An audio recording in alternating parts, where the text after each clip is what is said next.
So here I made this gear wheel with resin.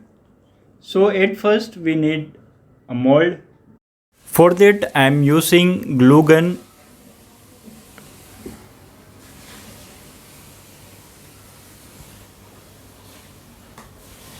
I am wrapping this gear wheel with the glue.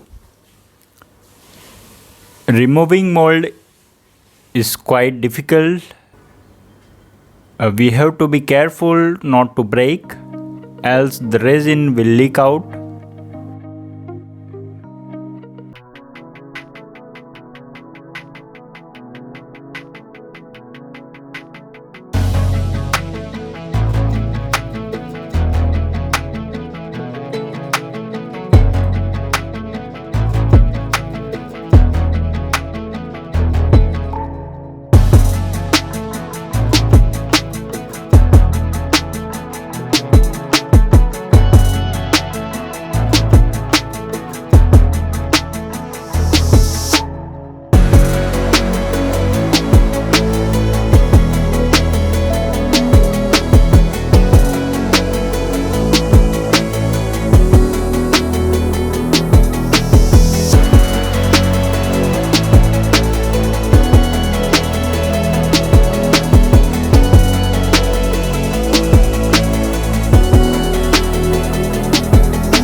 After all, it's good to use.